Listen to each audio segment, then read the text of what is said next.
أعوذ بالله من الشيطان الرجيم. بسم الله الرحمن الرحيم. وأعدوا لهم ما استطعتم من قوة ومن رباط الخيل ترهبون به عدو الله وعدوكم صدق اللہ العظیم. قابل صد احترام معزز و مکرم حاضرین گرامی و سامعین محترم، یوم دفاع 6 ستمبر 1965 کے حوالے سے میں نے یہ آیت مبارکہ آپ کے سامنے تلاوت کی ہے کہ وہ دن جو کہ پاکستان اور اہل پاکستان کے لیے ایک بہت بڑی آزمائش اور امتحان کا اور اس میں سرخروئی کا دن ہے. ہمارے پڑوسی دشمن ملک نے اچانک ہی ہماری جغرافیائی حدود پر حملہ کیا اور اتراتا ہوا تکبرانہ انداز میں اور اس کفریہ لہجے کے ساتھ کہ لا غالب لکم اليوم، کہ آج ہم فتح حاصل کر کے رہیں گے، اس نے اپنی بربریت اور جارحیت کا جو اظہار کیا اسے پاکستان کی طرف سے الحمدللہ اللہ جل شانہ کی توفیق سے ایک مضبوط دفاع کا سامنا کرنا پڑا اور اس کے ناپاک عزائم خاک میں ملے.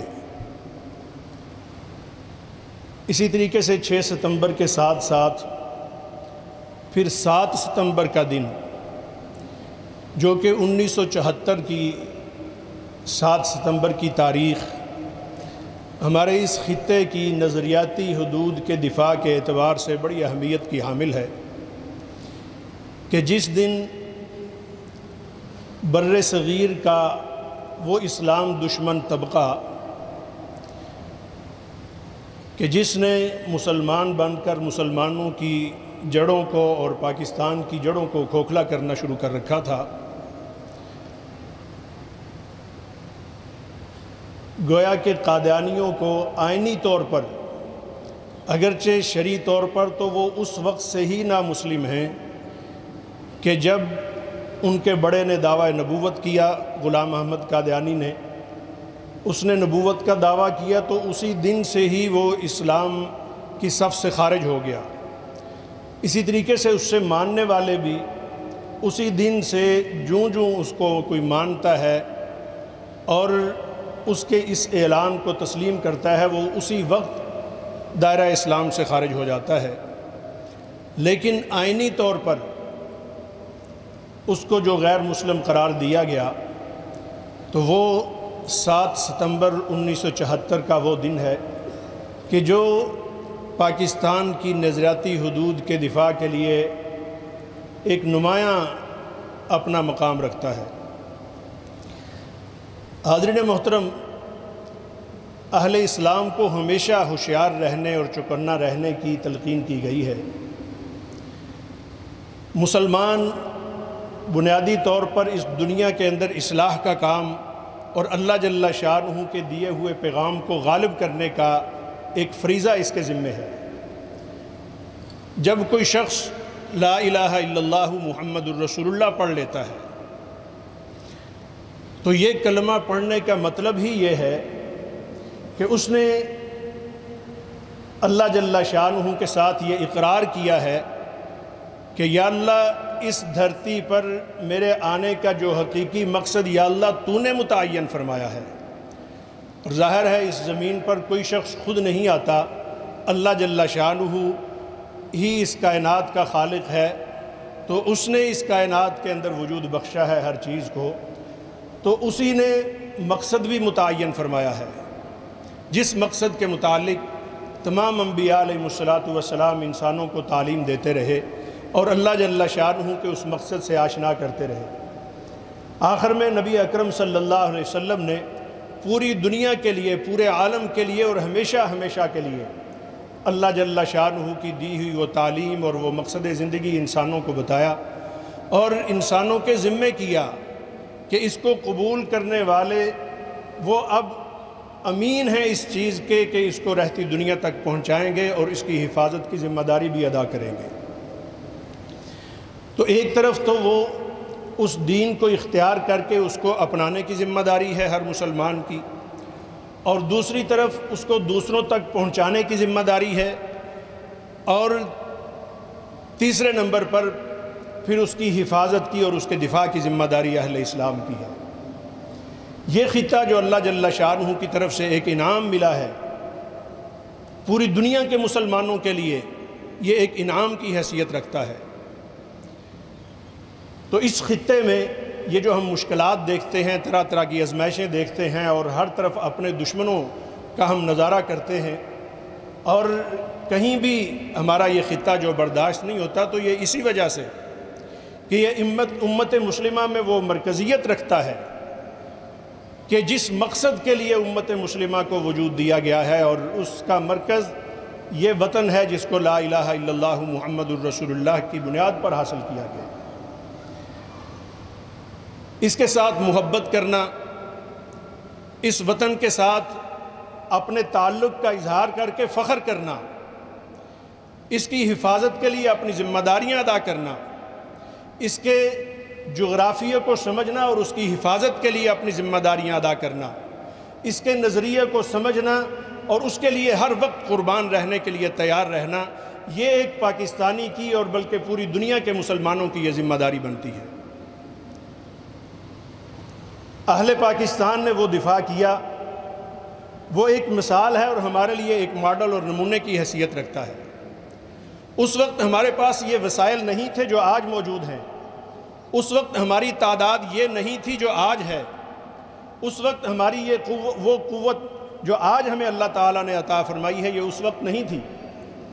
لیکن ایک جذبہ ایمانی تھا اور وہ اصول اور ضوابط تھے، وہ قواعد تھے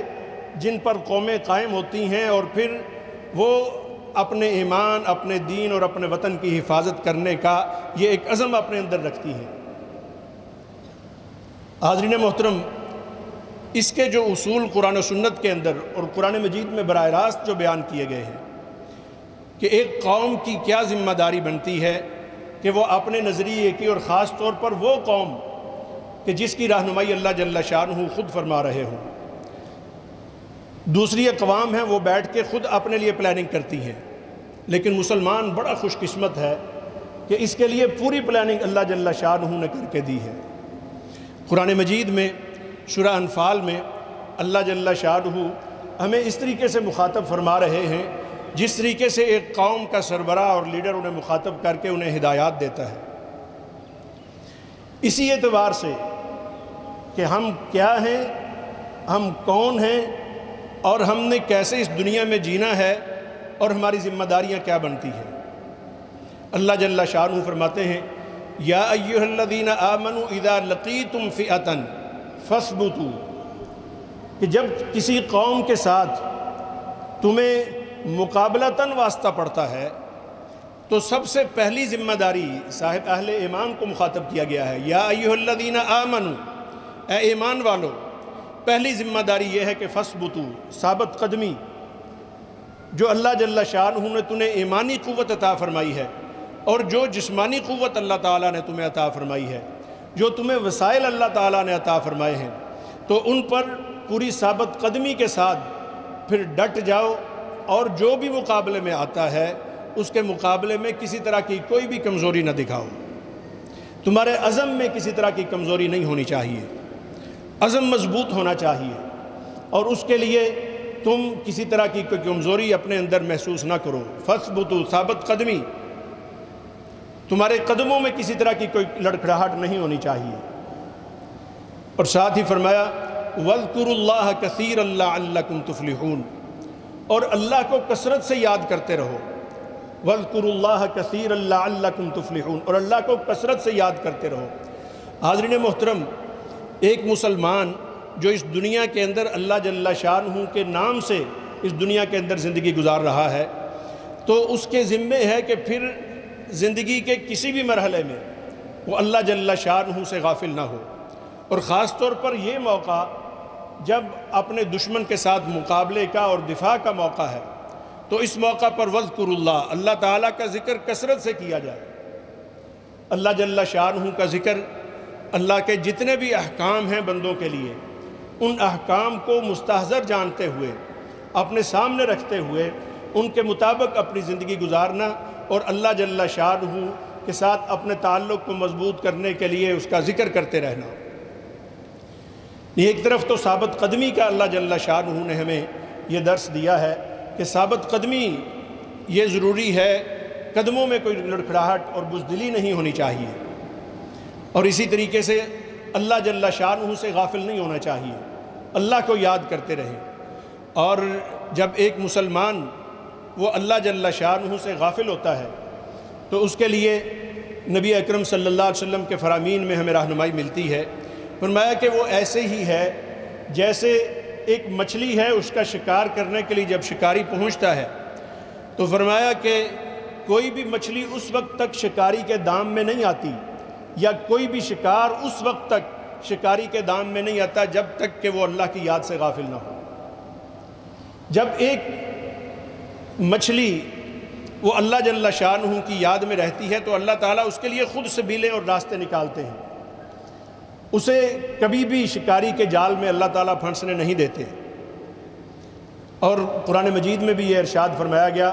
کہ جب تم میں سے کوئی شخص وَمَنْ يَعْشُ عَنْ ذِكْرِ الرَّحْمَنِ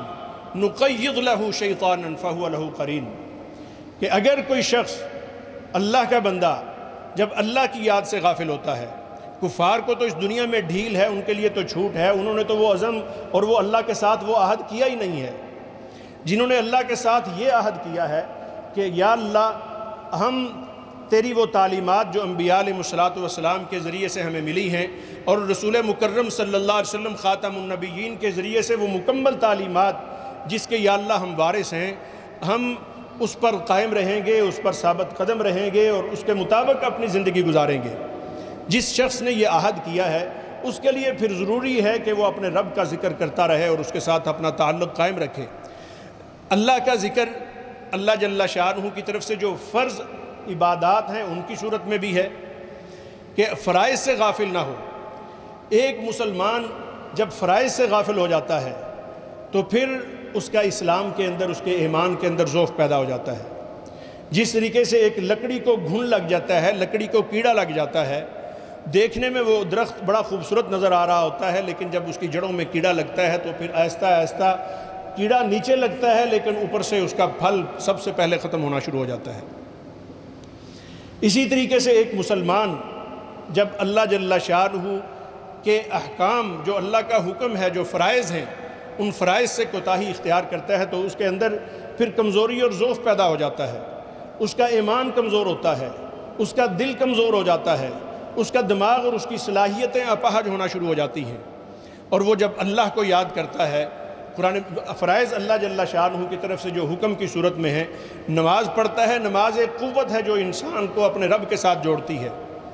ایک مسلمان پر 5 وقت کی نماز فرض ہے، اسی طریقے سے باقی جو عبادات ہیں ایک مسلمان کے ذمے، ان عبادات کو جب وہ اختیار کرتا ہے تو اسے ایمانی طور پر اور جسمانی طور پر اللہ تعالیٰ قوت نصیب فرماتے ہیں، اور اس کے عزم کو اللہ جل شانہ مضبوط کرتے ہیں۔ اس کو وہ قوتیں اللہ تعالیٰ عطا فرماتے ہیں کہ جن کے ذریعے وہ دنیا کے اندر عزت سے جینا، جہاں رہتا ہے وہاں عزت سے جینا اللہ تعالیٰ اس کو سکھاتے ہیں۔ ہاں، نماز میں روح بھی ہونی چاہیے۔ جو اہل ایمان کی نماز ہے وہ خالی خلی قسم کی کھوکھلی سی نماز نہیں ہے کہ نماز میں وہ اپنے کاروبار کا حساب کر رہا ہو، وہ سارے شماریات اور گنتی وہ اپنے علاقے کی کر رہا ہو، وہ اپنی پورے جو دنیاوی امور ہیں ان کی پلاننگ کھڑے ہو کر نماز میں کر رہا ہو۔ تو ایسا نہیں ہے، نماز بھی پھر ایسی ہو کہ قد افلح المؤمنون الذین هم فی صلاتهم خاشعون، کہ وہ جب نماز میں کھڑے ہوں تو انہیں پتہ ہو کہ ہم اپنے رب کے سامنے آ کے کھڑے ہیں، اپنے خالق کے سامنے آ کے کھڑے ہیں، اور وہ ذات ہے کہ جو سبحان ہے، اس جیسی کوئی طاقت کسی کے پاس نہیں ہے، وہ اکبر ہے، اس سے بڑا اور کوئی نہیں ہے، وہ سب سے زیادہ طاقت والی ذات ہے، اور وہی اس پوری کائنات کی اور تمام جہانوں کی مالک بھی ہے، اور اسی کا وہ پالنے والا اور اس نظام کو چلانے والا بھی وہی ہے۔ اس ایمان کے ساتھ اپنے اس رب کے ساتھ جب تعلق قائم کیا جاتا ہے، ایک مسلمان جب سبحانک اللہم پڑھتا ہے تو پھر وہ اس دنیا میں نہیں بلکہ اس کا ناطہ، جب ہم کسی کو ٹیلی فون کرتے ہیں، اس کا نمبر ملاتے ہیں، نمبر ملانے کے بعد کسی سے بات کر رہے ہوتے ہیں، تو پھر ایسا نہیں کہ ہماری توجہ پھر دائیں بائیں اور کاموں کی طرف ہوتی ہے، ہماری پوری توجہ اس شخص کی طرف ہوتی ہے جس کو کال ملا کے جس کے ساتھ ہم بات کر رہے ہوتے ہیں۔ اور جتنا اہم فرد ہوتا ہے، اگر ایک شخص اپنے باس کو کال کرتا ہے، اپنے سربراہ کو کال کرتا ہے، تو وہ بڑی ذمہ داری کے ساتھ، بہت احساس اور بہت شعور کے ساتھ وہ کال کر رہا ہوتا ہے، اور وہ پھر وہ بات بڑے اہتمام کے ساتھ اس کے سامنے کہہ رہا ہوتا ہے۔ تو جب ہم اللہ جل شانہ کی عبادات میں آتے ہیں تو یہ اللہ کے ساتھ ہماری ایک کال ملتی ہے،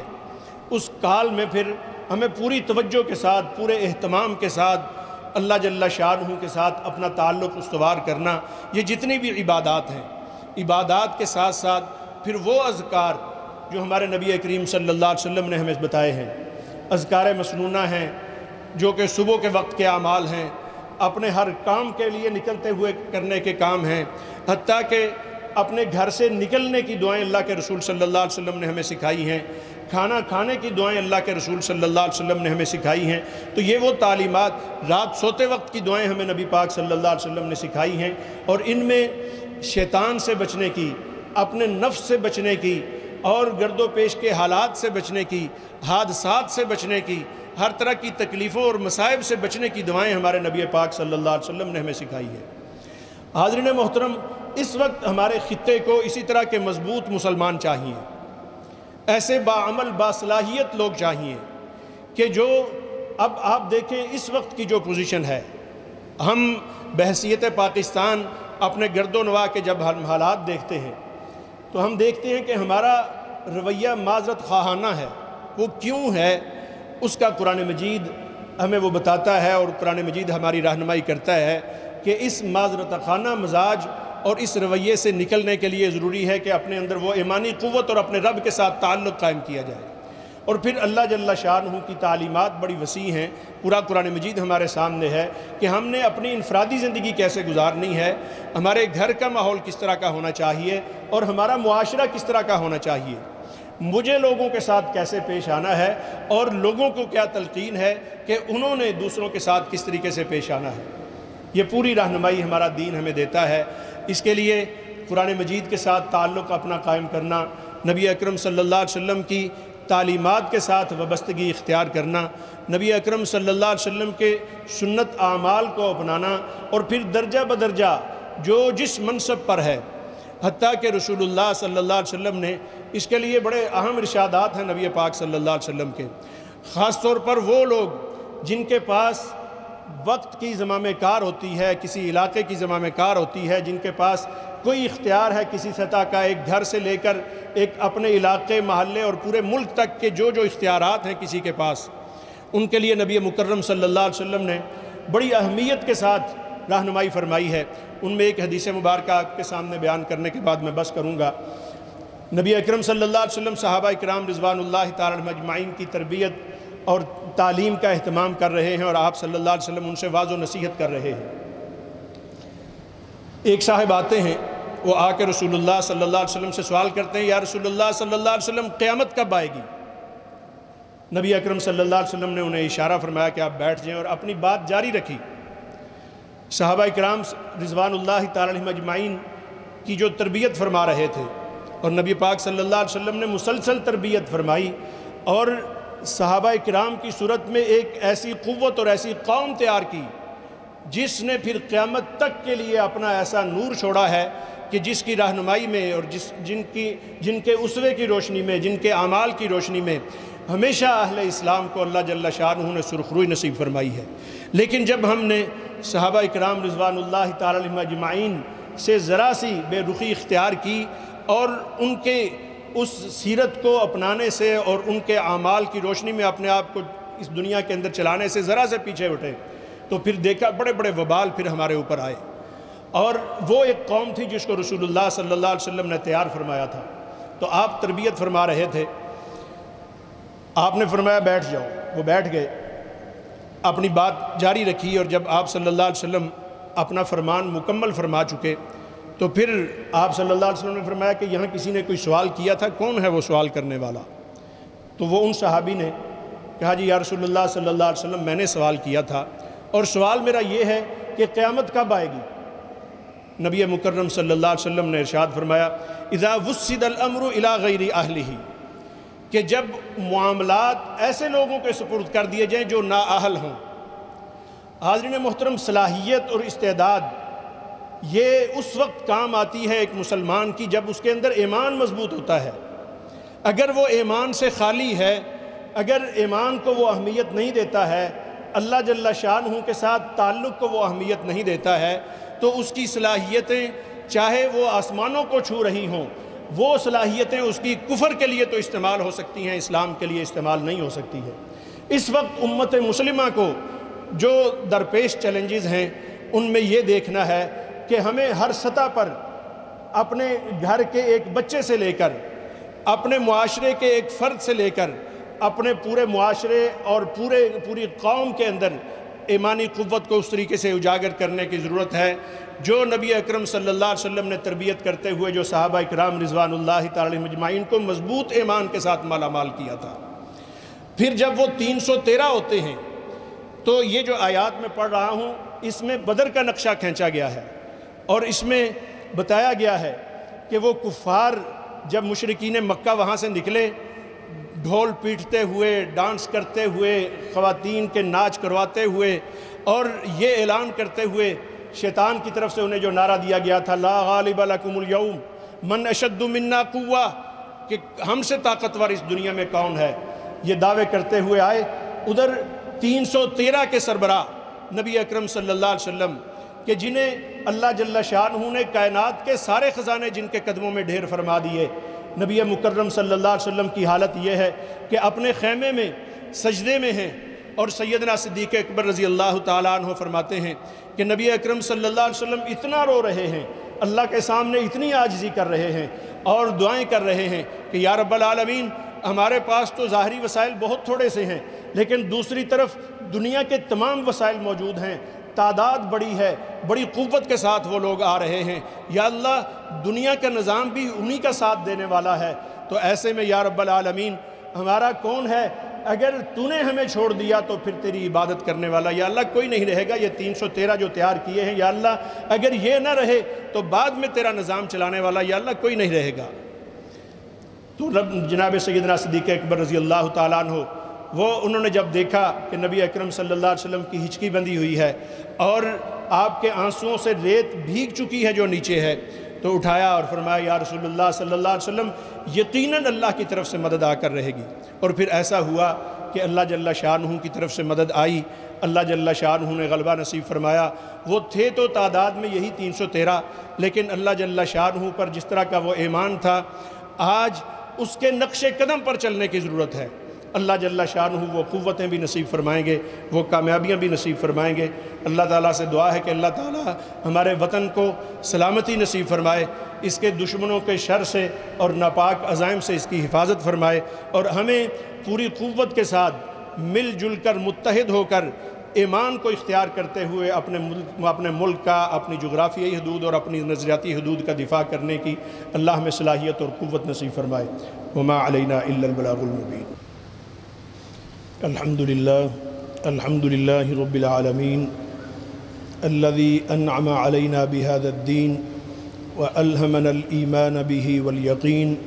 وانعم علينا بالصحة والمال والبنين، نحمده تعالى على نعمه وبها على شكره نستعين، ونعوذ بالله من شرور انفسنا ومن سيئات اعمالنا، من يهده الله فلا مضل له ومن يضلل فلا هادي له، ونشهد أن لا إله إلا الله وحده لا شريك له ونشهد أن سيدنا وعظيمنا وقائدنا محمدًا عبد الله ورسوله وصفيه وحبيبه وخليله. أما بعد فإني أوصيكم بتقوى الله والثبات على دينه العظيم والعمل بمقتضى القرآن الكريم وسنة النبي عليه أفضل الصلاة وأتم التسليم. أما بعد فأعوذ بالله من الشيطان الرجيم. بسم الله الرحمن الرحيم. إن الذين آمنوا وعملوا الصالحات كانت لهم جنات الفردوس نزلا خالدين فيها لا يبغون عنها حولا. يا عباد الله، إذا أحب الله عز وجل عبدا من عباده شرح صدره للإسلام والطاعة والإكثار من العمل الصالح، وإذا أراد أن يتمم عليه نعمته وأن يكمل عليه منته تمم له ذلك وكمل له بمكارم الأخلاق. فإذا بك ترى هذا العبد سباقا للخيرات وتواقا ومشتاقا لطاعة ربه عز وجل، وتراه مفتاحا من مفاتيح الخيرات وسببا من أسباب الرحمات، به يفرج الله تعالى هموم المسلمين وغمومهم، وبه يفرج كربات المكروبين، وبه يرحم الله تعالى المعذبين، وبه يغني الفقراء والبائسين، ويجعله ربنا عز وجل رحمة من رحماته حين يملأ قلبه عطفا ورحمة وشفقة على المسلمين ورحمة بهم ومواساة للمحتاجين. يا عباد الله، أهل الإيمان والعمل الصالح هم عباد اصطفاهم الله تعالى واختارهم على مر العصور والدهور أجيالا، يوم جعلهم مفاتيح الخير والرحمات، فعاشوا في هذه الحياة بالذكر الجميل والعمل الصالح الجليل، وخرجوا من الدنيا والله تعالى راض عنهم غير غضبان، يوم أصبحوا نعمة على البلاد والعباد لا نقمة عليهم، يوم أصبح الواحد منهم عبدا مسلما منقادا مطيعا مستسلما، ما إن يسمع رحمة من الرحمات ولا بابا من أبواب الخيرات إلا كان إليه سباقا طالبا له ومشتاقا. أهل الإيمان والعمل الصالح هم الذين أسكن الله تعالى الرحمة في قلوبهم فصاروا رحماء، ومن دخلت الرحمة قلبه أهله الله تعالى لرحمته، فالله تعالى يرحم من عباده الرحماء، والله تعالى يحلم على عباده الحلماء، ويصير حساب من يسر على عباده ويرفق بمن رفق بخلقه وعبيده. أيها الإخوة المسلمون، على رأس الأعمال الصالحة إصلاح ذات البين. قال تعالى: لا خير في كثير من نجواهم إلا من أمر بصدقة أو معروف أو إصلاح بين الناس، ومن يفعل ذلك ابتغاء مرضات الله فسوف نؤتيه أجرا عظيما. على رأس الأعمال الصالحة إطفاء نار الحرب الذي سفكت الدماء وخربت الديار ويتمت الأطفال ورملت النساء وعطلت مرافق الحياة بكل صورها وأشكالها. على رأس الأعمال الصالحة أن تمسح دموع اليتامى والأرامل والمحتاجين وتكفكفها، لعل الله تعالى أن يكفكف دموعك يوم القيامة في أرض المحشر. على رأس الأعمال الصالحة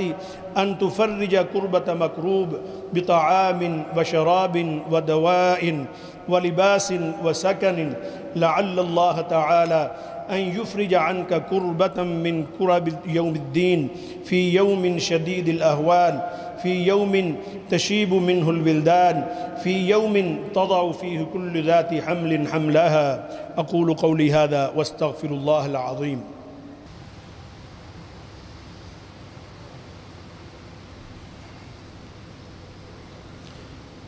الحمد لله